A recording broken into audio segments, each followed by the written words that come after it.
Hello friends, this is Himanshu Ranjan. Today I came up with one of the important topic for your examination point of view. Today I am going to discuss with you section 138 of Company Act 2013. Section 138 क्या बताता है?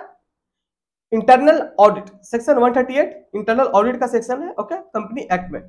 So today I'm going to discuss everything in today's class. Okay, so first of all I will tell you that go and check the description box of this video. From there you can see one link is there. By clicking that link you can join my Telegram. From there you will get important update related to my classes. Okay, and one more thing is that if you're preparing for your examinations, so courses are available on my website. So go and visit on my website himanshuranjanclasses.in. Okay, link is also given in description box of this video. Okay, so आप website पे visit करिए, वहां से courses purchase कर सकते हैं. ठीक है, फुल कोर्स भी अवेलेबल है, एमसीक्यूज भी अवेलेबल है. ओके, आपको जो परचेस करना है आप परचेस कर सकते हो. ठीक है, इस वीडियो के डिस्क्रिप्शन में लिंक दिया हुआ वेबसाइट का, ये देख लीजिए, नाम है वेबसाइट का himanshuranjanclasses.in.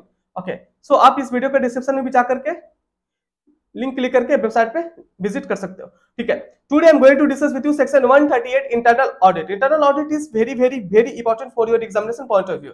So today I am going to discuss with you everything related to this sections. Okay, जैसे देखिए, इंटरनल ऑडिट क्यों कराया जाता है? इंटरनल ऑडिट कराया जाता है कंपनी में इंटरनल कंट्रोल को सही करने के लिए.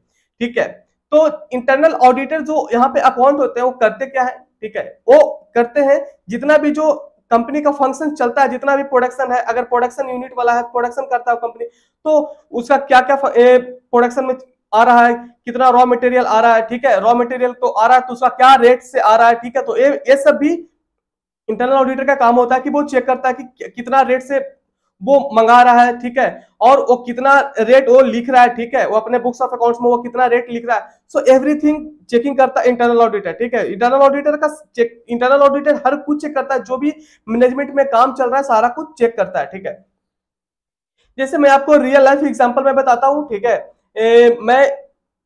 मैं काम किया हूं as an internal auditor western coalfield limited में. ठीक है, जो कि सब्सिडियरी है कोल इंडिया लिमिटेड का. ओके, सो मैं बताता हूं कि मैं वहां पे एज ए टीम लीड काम किया था वेस्टर्न कोलफील्ड लिमिटेड में. ठीक है, कोल इंडिया में. ठीक है, तो कोल इंडिया का सब्सिडियरी है WCL, तो वहां पे मैं काम किया था. तो मैं बताता हूं कि जैसे देखिए, वो एक वहां कोल मतलब वेस्टर्न कोलफील्ड WCL, वहां पे क्या होता है, कोयल निकलता है. ठीक है, कोयला. ठीक है, तो वहां पे क्या होता है कि हम लोग, जैसे मैं रियल लाइफ एग्जांपल से मेरा जो एक्सपीरियंस रहा है उससे मैं आपको बता, इस टॉपिक को मैं अच्छा से एक्सप्लेन करना आपको चाह रहा हूं. ठीक है, इसलिए क्या होता है इंटरनल ऑडिट, क्या होता है ना कि यहाँ पे क्या होता है कि जो सपोज दैट यहाँ पे जिस मंथ में कोयला निकला. ठीक है, इस दिस ईयर अगर कोयला इस मंथ में इतना निकला, अगर प्रीवियस साल में, पिछले साल अगर जितना भी निकला था और इस साल अगर इतना निकला है, तो बीच में जो डेविएशन आ रहा है वो इतना डेविएशन क्यों आ रहा है. ठीक है, सपोज दैट इसी चीज को आप अगर प्रोडक्शन वाले कंपनी है उससे आप रिलेट करिए. किसी भी कंपनी का अगर प्रोडक्शन इस साल इतना प्रोडक्शन अब पिछले साल कुछ और प्रोडक्शन था, तो डेविएशन क्यों हुआ? तो दीज आर द थिंग्स जो इंटरनल ऑडिटर होता है वो चेक करते हैं कि ये डेविएशन हो क्यों रहा है. ठीक है, सो ये सब चीजें चेक करते हैं. ठीक है, और ये भी चेक करते हैं, जैसे देखिए बहुत सारे कंपनी में तो नॉर्मल सा चीज है कि मशीनरी यूज किया जाता है. ठीक है, मशीनरी यूज किया जाता है, तो जब मशीनरी जब यूज करते हैं कंपनी वाले, तो मशीनरी जब यूज करते हैं तो ये देखते हैं कि जो मशीनरी है तो क्या उसका एक यूजफुल लाइफ होता है ना, हर एक मशीन का एक यूजफुल लाइफ होता है. तो क्या मशीन को कितने लाइफ तक यूज कर रहा है, उसका यूजफुल लाइफ, सपोज दैट कुछ भी होता है ना यूजफुल लाइफ, उससे ज्यादा तो नहीं चला रहा है ना, उससे ज्यादा तो नहीं चला रहा है. अगर उससे ज्यादा चला भी रहा है तो क्या वो रिपेयर मेंटेनेंस जो भी चाहिए उसको सही से करवा रहा है कि नहीं करवा रहा है? अगर नहीं करवाएगा तो हो सकता है ना कि कुछ मतलब अगर डैमेज हो जाए, वो मशीन अगर डैमेज हो जाए तो हो सकता है कि नुकसान पहुंचा सकता है जो भी वहां पे लोग काम करेंगे. ठीक है, आप समझ सकते हो. तो these are the things. Internal auditor का बहुत बड़ा स्कोप होता है, जो भी काम चलता है एक कंपनी में तो सारा कुछ इंटरनल ऑडिटर चेक करते हैं. ठीक है, जैसे कि आपको पता होगा कि कंपनी में ऑडिट बहुत तरीका का होता है. इंटरनल ऑडिट होता है, स्टैट ऑडिट होता है, कॉस्ट ऑडिट होता है. जैसे इंटरनल ऑडिट है, इंटरनल ऑडिट एक इंटरनल कंट्रोल को चेकिंग करने के लिए इंटरनल ऑडिटर को अपॉइंट किया जाता है, इंटरनल ऑडिट करते हैं. ठीक है, एक स्टैट ऑडिट होता है, स्टैट्यूटरी ऑडिट, जो कि सीए ही करते हैं. ठीक है, और इंटरनल ऑडिट सीए और सीए में दोनों में कोई भी कर सकते हैं. ठीक है, सीए और सीए में, तो और भी प्रोफेशनल भी कर सकते हैं. मैं एवरीथिंग मैं बताऊंगा आज के क्लास में. ठीक है, आज का क्लास काफी ज्यादा इंपॉर्टेंट होने वाला है आप लोगों के लिए. ठीक है, तो अब बता दूं, जैसे देखिए स्टैट्यूटरी ऑडिट होता है, तो स्टैट्यूटरी ऑडिट जो होते हैं, जो सीए लोग क्या करते हैं, स्टैट्यूटरी ऑडिट करते हैं, तो उन लोग क्या करते हैं कि फाइनेंशियल स्टेटमेंट को वो चेक करते हैं. ठीक है, फाइनेंशियल स्टेटमेंट जो भी होता है कंपनी का, जैसे कि फाइनेंशियल स्टेटमेंट को पता होगा कि PL, balance sheet, cash flow, ये सब सारा कुछ चेक करते हैं. स्टैट्यूटरी ऑडिटर जब वो करते हैं स्टैट्यूटरी ऑडिट, वो चेक करते हैं कि क्या अकाउंटिंग स्टैंडर्ड को सही से कंप्लाई किया कि नहीं किया, तो ये सब चेकिंग करते हैं स्टैट्यूटरी ऑडिटर, ठीक है। तो और एक और होता है cost audit. Cost audit, cost audit कौन करते हैं? Cost audit, cost audit CMA वाले करते हैं, सीएमए करते हैं, ठीक है। सीएमए जो भी है, ठीक है, सीएमए कोस्ट ऑडिट करते हैं, ठीक है। जैसे कि हम लोग सीएमए हैं, ठीक है, हम सीएमए हैं तो हम कोस्ट ऑडिट कर सकते हैं, ठीक है। तो सीएमए कोस्ट ऑडिट करते हैं, ठीक है। सीएमए कोस्ट ऑडिट भी कर सकते हैं, सीएमए इंटरनल ऑडिट भी कर सकते हैं, ठीक है। तो जैसे देखिए, तो कोस्ट ऑडिटर क्या करते हैं? जब एक कोस्ट ऑडिटर जब ऑडिट करते हैं कोस्ट ऑडिट, तो कोस्ट ऑडिटर क्या ऑडिट करते हैं कोस्ट ऑडिट में? तो कोस्ट ऑडिटर का रिस्पॉन्सिबिलिटी यही होता है कि जो कि कोस्ट रिकॉर्ड बनाता है कंपनी, तो क्या वो कोस्ट रिकॉर्ड सही तरीका से बनाया है, ठीक है। जो भी मटेरियल, लेबर एक्सपेंसेस, जो भी तरह का खर्चा कंपनी का होता है, ठीक है, तो सही तरह से लिखा है। तो ये सब चेकिंग जो करते हैं ना, वो कोस्ट ऑडिटर का काम होता है सब चेक करने का, ठीक है। तो ये सब होता है।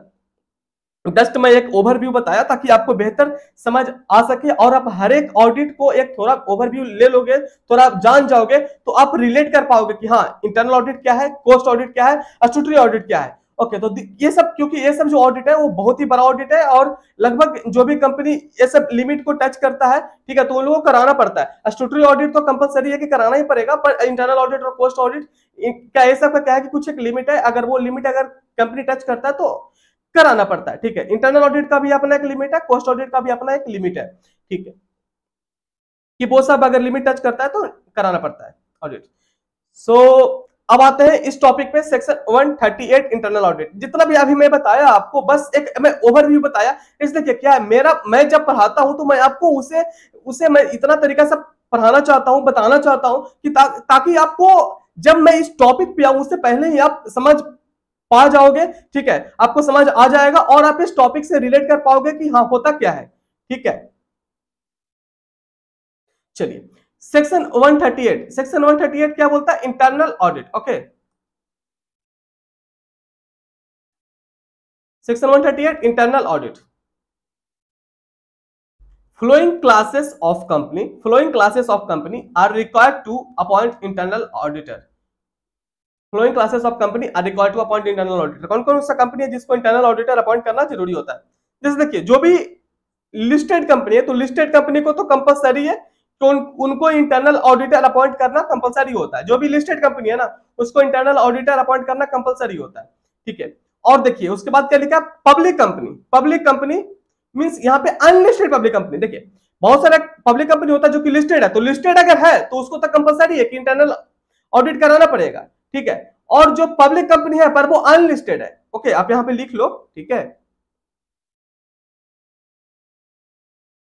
अनलिस्टेड पब्लिक कंपनी, ठीक है। मैं एक चीज आपको बता दूं, ये जो पीडीएफ आप देख रहे हो, इतना अच्छा पीडीएफ मैं जो बनाया हूं, ये पीडीएफ आपको कहां से मिलेगा? एक पीडीएफ आपको मिल जाएगा मेरे वेबसाइट पे, मिल जाएगा। आप मेरे वेबसाइट पे विजिट करिए www.himanshuranjanclasses.in, वहां से आपको पीडीएफ मिल जाएगा। ओके, तो यहाँ पे देखिए इंटरनल ऑडिट कौन कौन सा कंपनी को कराना पड़ता है। जितना भी लिस्टेड कंपनी है उसको इंटरनल ऑडिट करना पड़ेगा, और जो भी अनलिस्टेड है, जो भी अनलिस्टेड कंपनी है, अनलिस्टेड पब्लिक कंपनी जिसका की पेड अप कैपिटल 50 करोड़, ठीक है, turnover 200 crore, outstanding loan and borrowing 100 crore, outstanding deposit 25 crore. तो इसको मैं आपको बताता हूं, याद करने का ट्रिक क्या है इसका।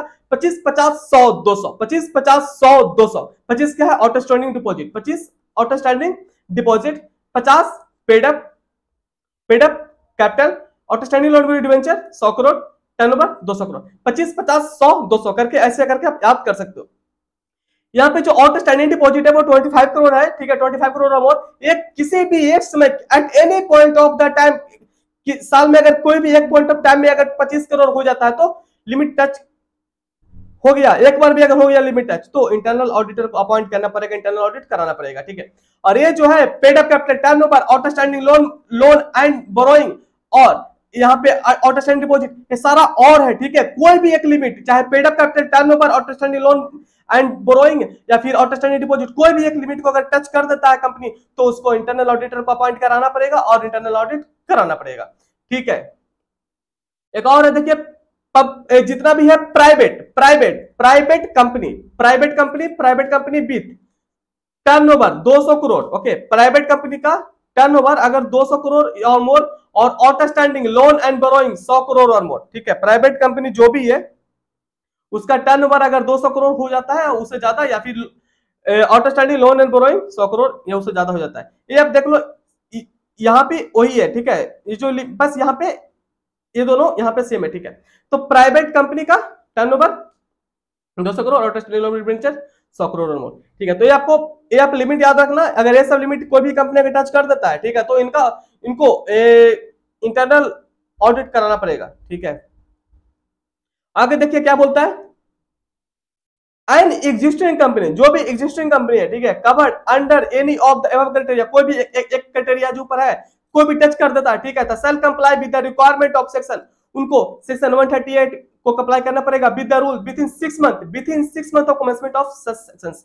मतलब बोलता है कि जिस दिन कोई भी कंपनी एक लिमिट टच कर दिया ना, तो उसको 6 महीने के अंदर इंटरनल ऑडिट कराना पड़ेगा, मतलब कि इंटरनल ऑडिटर को अपॉइंट करना पड़ेगा, ठीक है, इंटरनल ऑडिटर को अपॉइंट करना पड़ेगा। और इंटरनल ऑडिट तो डिपेंड करता है कंपनी के ऊपर कि वो मंथली कराना चाहता है, क्वार्टरली कराना चाहता है, कैसे कराना चाहता है, ये कंपनी टू कंपनी डिपेंड करता है, ठीक है। कंपनी का जो मैनेजमेंट है वो डिसाइड करेगा, ऑडिट कमेटी डिसाइड करेगा कि हाँ इंटरनल ऑडिट को कैसे कराना है, ठीक है, क्योंकि उन्हीं लोग स्कोप डिपेंड, मतलब वो लोग बताते हैं कि क्या क्या क्या करना है, कैसे करना है, ठीक है। जब जनरली बड़ा वाला जो कंपनी होता है ना, उसमें ऑडिट कमेटी लोग, जो ऑडिट कमेटी वाले होते हैं वो लोग बताते हैं, ठीक है। Who can be N internal auditor, internal auditor कौन हो सकते हैं, ठीक है। इंटरनल ऑडिटर हो सकते हैं चार्टर्ड अकाउंटेंट मींस सीए हो सकते हैं इंटरनल ऑडिटर। सीए में कॉस्ट अकाउंटेंट भी इंटरनल ऑडिटर हो सकते हैं, ठीक है। और देखिए सच अदर प्रोफेशनल एज में बी डिसाइडेड बाय बोर्ड, और भी कोई प्रोफेशनल हो सकते हैं अगर बोर्ड ने डिसाइड किया तो, to conduct internal audit of the functions and activity of the company. Okay, so आज का क्लास काफी ज्यादा इंपॉर्टेंट रहा होगा आप लोगों के लिए। आई होप सो कि आज का क्लास आप लोगों के लिए काफी ज्यादा इंपॉर्टेंट रहा होगा। अगर आज का क्लास आप लोगों के लिए अच्छा लगा होगा, यूजफुल लगा होगा, तो वीडियो को जरूर लाइक करिएगा, कमेंट में जरूर बताइएगा कि आपको आज का क्लास कैसा लगा, ठीक है। और वीडियो को जरूर लाइक करिएगा और इस वीडियो को आप शेयर करिए लोगों के पास, ताकि लोग अवेयर हो सके कि इतना अच्छा पढ़ाई आपको इस चैनल पे मिलता है और पीएसयू का प्रिपरेशन आपको इसी चैनल पे अच्छा तरीका से कराया जाता है, ठीक है। और आप लोगों के लिए कोर्सेस ऑलरेडी अवेलेबल है, आप कोर्स परचेस करिए himanshulearningclasses.in, वेबसाइट पे जाइए, courses are available there. Okay, so आप वेबसाइट पे विजिट करिए, वीडियो के डिस्क्रिप्शन में जाइए, वेबसाइट पे विजिट करिए, कोर्सेस परचेस करिए, प्रिपरेशन स्टार्ट करिए, ठीक है। सो आज वीडियो यहां तक रखते हैं। वीडियो अच्छा लगा हो तो वीडियो को लाइक करिएगा, शेयर करिएगा, मोस्ट इंपॉर्टेंट इस चैनल को सब्सक्राइब कर लीजिए, बहुत ज्यादा यूजफुल है, ठीक है। So thank you.